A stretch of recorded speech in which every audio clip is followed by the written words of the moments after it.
war degdega saaxiibayaal ra'iisul wasaaraha Soomaaliya Xamse Cabdi Barre iyo sidoo kale madaxweynaha Soomaaliya Xasan Sheekh Maxamuud ayaa ugu dambeyntii la sheegaya inay kala dhaqaaqeen oo siyaasadda Soomaaliya ay ku kala tageen isla markaasina hadda Xamse ay kaga dhamaatay hogaaminta xukuumadda dan qaran ee uu isaga majaraha u hayay isla markaasina uu odayga u yahay waliba uu soo qabtay bishii June ee sanadkii 2022 ninkan waxa la magacaabay markii Xasan la doortay bishii ku xigtay 15keedii waliba ilaa iyo hadda ra'iisul wasaaraha Soomaaliya ayuu ahaa laakiin nasiib darro hadda waxa la sheegayaa madaxweyne Xasan Sheekh Maxamuud inay isku qabteen dhowr arin oo ay ugu muhiimsan tahay arinta Galmudug iyo sidoo kale arinta doorashada madaxtinimo ee dowlad goboleedka Koonfur Galbeed Soomaaliya ra'iisul wasaare Xamse Cabdi Barre waxa la sheegayaa in madaxweyne Xasan Sheekh Maxamuud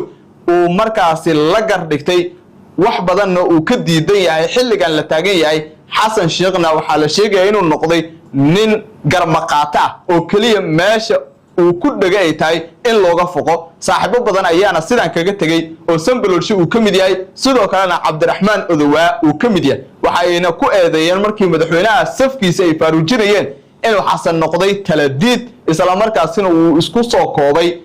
ama ay ku soo ururtayba taladii Soomaaliya xog xasaasi ah ayaa barnaamijkan idinku soo gudbin doonaa waxa hadda xog ku heleynaa ra'iisul wasaare Xamse in uu ku wajahan yahay magaalada Dhuusamareeb ee caasimadda dowlad goboleedka Galmudug halkaasi ayuu tagayaa laakiin isaga oo Dhuusamareeb ku maqan ayaa la cunayaa oo waliba waxa la sheegayaa in xilka laga qaadayo arintaasina waxa si degdeg ah uga shaqeynaya baarlamaanka oo waa la shirinayaa waana la isku keenayaa waliba waxa bilaabanaya dhawaan kalfadhiga 8aad ee baarlamaanka Soomaaliya maadaama hadda muddo kororsigii dhaqan galay hal sano oo dheeri ahna xukuumaduna shaqeynayso madaxweynuhu shaqeynayo baarlamaankuna uu shaqeynayo waan soo qaadan doonaa sidii khayra oo kale ku dhacday sanadkii 2020 isaga oo ku maqan Dhuusamareeb ayaa hal mar laga taqallusay sidii si lamid ayaa laga baqaya inay dhacdo waan soo qaadan doonaa wararka qaarna waxay leeyihiin Xamse isagaaba iscazilaya oo isaga tagaya shaqada geesta kale waxaan idin wadaagayaa maxkamadda gobolka Banaadir oo guda gashay kiiska ay eedeysanada ka tahay Saadiya Macalin Xasan oo Macalin Cali loogu sii daro oo loo yaqaan Saadiya Bajaaj sidoo kale waxaan eegaynaa saaxiibayaal barnaamijkan idinku soo gudbin doonaa faahfaahinta 3 weerar oo ka dhacay magaalada Jowhar ee xarunta dowlad goboleedka Hirshabelle soo dhaw wararkaas ayaa eegayna muuqaalka la garay si shargalay la sii wadaag saaxiibadaada aad iyo aad ayaa kaaga mahadnaqaya la socodkii sidoo kale la jaanqaadka wararkeena marka hore waxaan ku bilaabayaa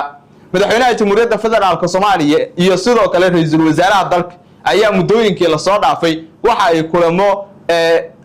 xaaladda Galmudug looga arinsanayay ay ku yeelanayeen xarunta dalka looga taliyo ee Villa Soomaaliya kulamadan ayaa daarnaa Axmed Qorqor ayaa sii joogaya oo Galmudug madaxweyne ka sii ahaanayo iyo sidoo kale kama ahaanayo Liban Shuruq ayaa halkaas la geenaya iyo haddii Qorqor diidan tahay ma salaad halkaasi madaxweynaha looga dhigo ama hoggaanha looga dhigo ee halaga qaado taliska hay'adda nabad sugidda iyo sirdoonka qaranka ee NISA madaxweyne Xasan Sheekh iyo sidoo kale ra'iisul wasaare Xamse Cabdi Barre doodooda waa ay fogaatay dad badan ayaa soo kala dhaxgalay laakiin hadda waxa la sheegayaa inay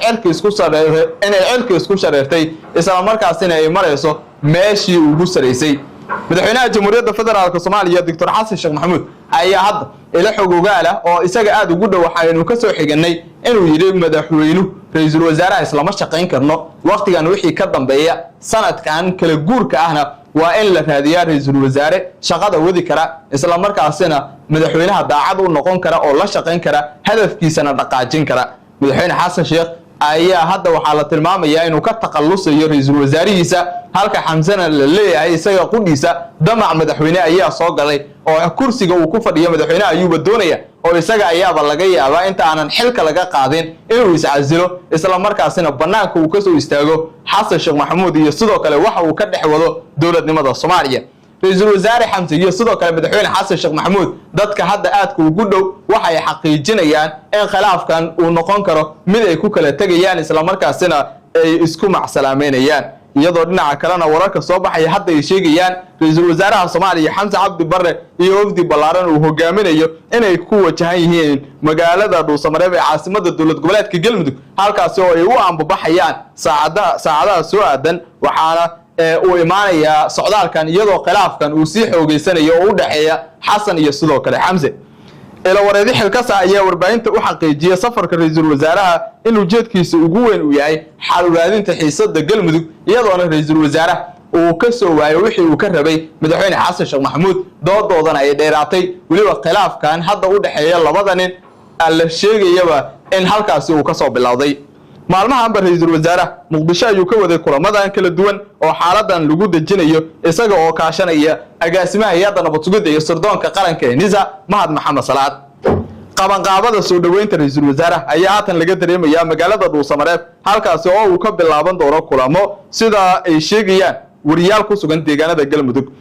sida qorshuhu yahay Xamse ayaa la fariisan doona madaxweyne Qorqor oo dhawaan dhabarka xijiyay villa Soomaaliya maadaama ay isku qabteen sida loo wajahayo hanaanka doorashooyinka galmudug ee dhawaan dhici doona villa Soomaaliya ayaa doonaysa baa leeyahay in isbedel siyaasadeed laga sameeyo galmudug isla markaasna doorashada madaxtinimada galmudug ee la qabanayo bisha July lagu doorto musharax ka imaan doona urur siyaasadeedka JSB waxa aad loo hadal hayaa in musharaxaasi noqon karo ganacsade Liibaan Axmed Xasan oo loo yaqaano Liibaan Shuluq haddii uusan isbedelin mowqifka taageerada madaxtooyada ee ku aadan ninkaas dhanka kale Qorqor oo hadda ah madaxweynaha galmudug ayuu dastuurka maamulkaasi u ogolaanaya inuu mar labaad tartamo taas oo keenta in labada dhinacba ay ku kala fogaadaan arrimaha doorashooyinka dadka reer galmudug ayaa isha ku haya xiisada taagan oo ay garowsan yihiin inay khatar dhaba ku tahay jiritaanka dowlad goboleedka galmudug isla markaasina ay sii kala fogeyn karto bulshada maamulkaas wixii soo kordha wararkeena dambe ayaa saaxiibayaal idin kugu soo gudbin doona muuqaalka la garay sii share garay si wadaag saxaabadaada aad iyo aad ayaa kaaga mahadnaqaya la socodka iyo sidoo kale la jaanqaadka wararkeena markaana ila daawo muuqaalkan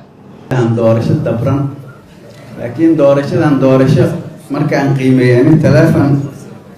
villada yaala laga maamulo way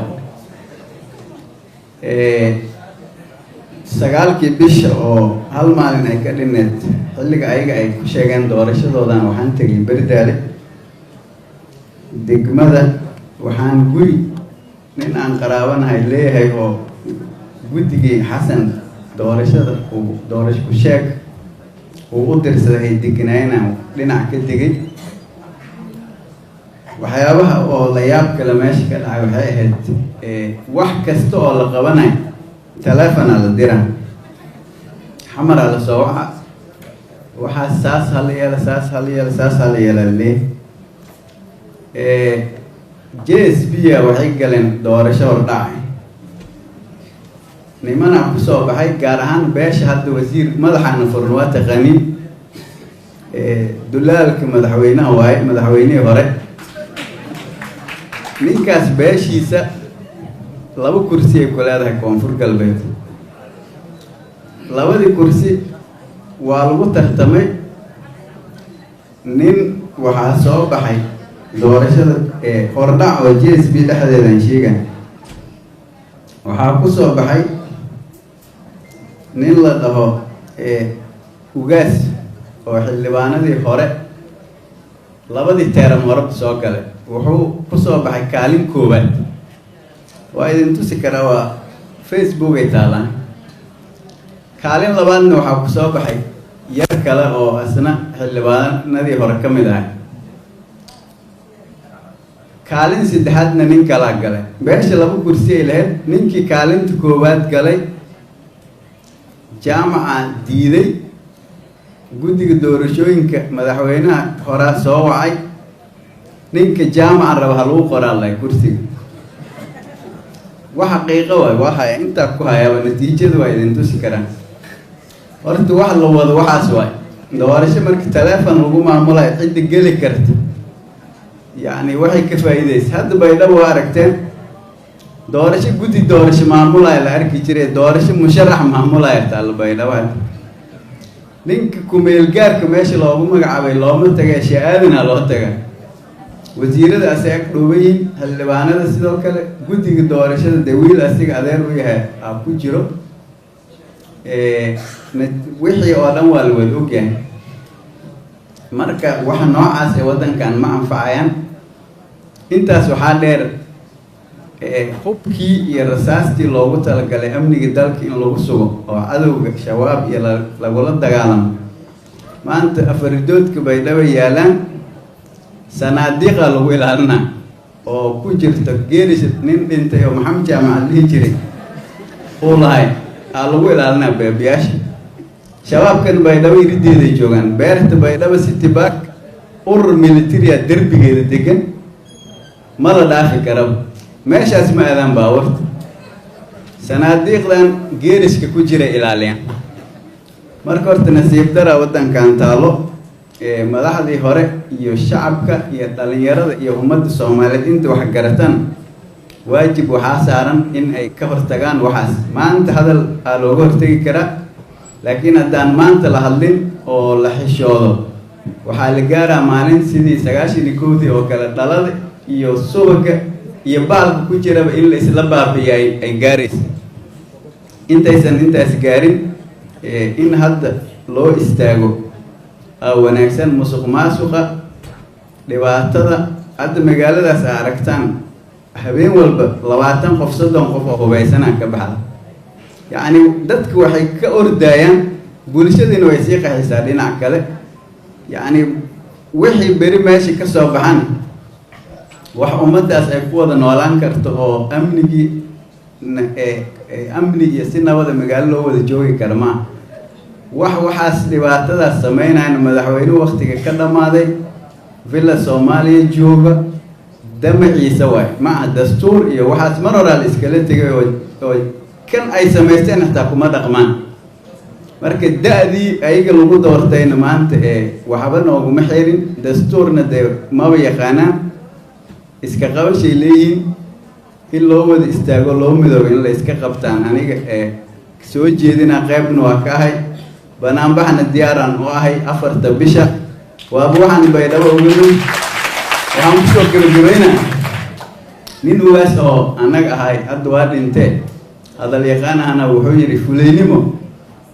qaybtaaday badaysaa moogi amrigaaga ma dheereys marka yaan la cabsanin alla soo wada baxo maanta hadalkeena kaliya lagu joojin karaa dhibaatadan laakiin hadalka maanta hadii lala baqeelo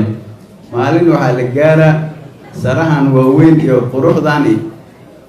aan xitaa dulqaadka inta naga dhamaada aan wax kale ku fakarnay intaas la gaarin marka maanta hadalka qabashay leedahay. Assalaamu calaykum waraxmatullaahi wabarakaatuh.